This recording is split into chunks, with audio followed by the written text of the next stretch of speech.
Tata power विरुद्ध रे एबे असंतोष बढ़िबारे लागिछि। चाषींको ठारू आरंभ करी शिल्प प्रतिष्ठान एपरिकी जनप्रतिनिधि माने मध्य विद्युत जोगाणकारी संस्थार कार्य को नहीं प्रश्न करुछंती। हेले टाटा कंपनीर जुलुम बढ़ी बढ़ी चली एने जोरदार प्रतिवाद करा जायछि। अनेक उपभोक्तांकर सचल मीटर को अचल देखाई एवरेज बिल करी शोषण करुछि टाटा पावर। केवल एतिकी नुहे भल थिबा पुराना मीटर को बदलाई स्मार्ट मीटर बसाइबाकू योजना करा जाउछि।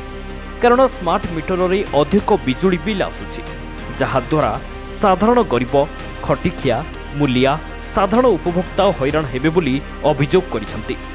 एपरिकी अबाध लाइन काट को विरोध करी भारतीय कम्युनिस्ट पार्टी पक्षरु जोरदार प्रतिवाद करा जायछि।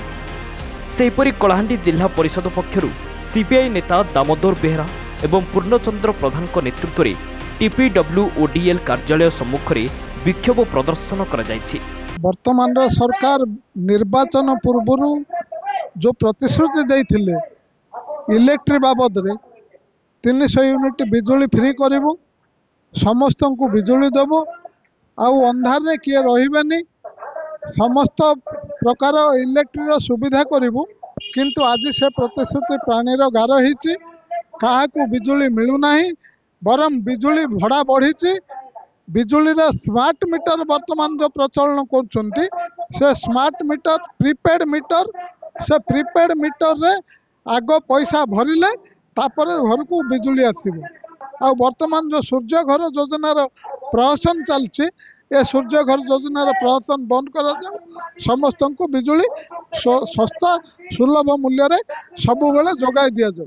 भारतीय कम्युनिस्ट पार्टी तरफ समग्र ओडिशा रे एप्रिल 2 तारिख रे टाटा पावर हटाओ विद्युत बंचाओ यही दाबी रे आंदोलन लड़ाई चली। लोकंकर विद्युत लोके पैसा देले विद्युत चलिबो, पानी आमर मेसीन आमर, ए लाभखोर नीति बाद दे लोकं को विद्युत संयोग दिया जाऊ।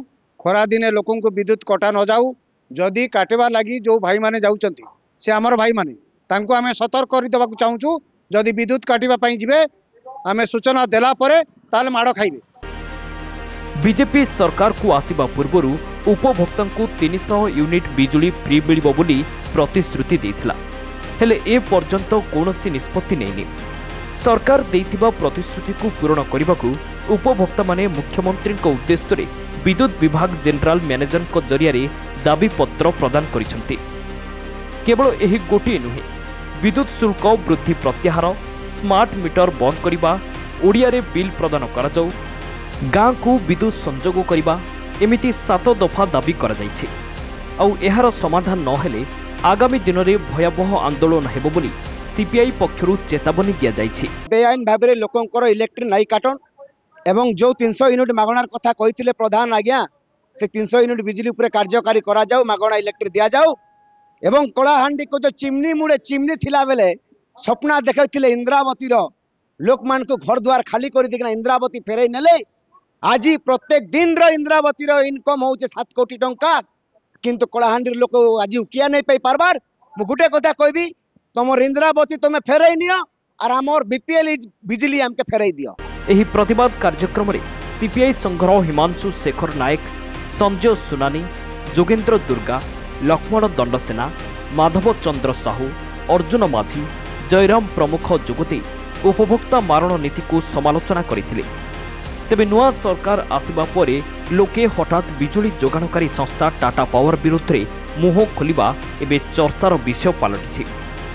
कलाहांडी जिल्लारू लक्ष्मीरंजन बाग को रिपोर्ट, दिनांक टीवी।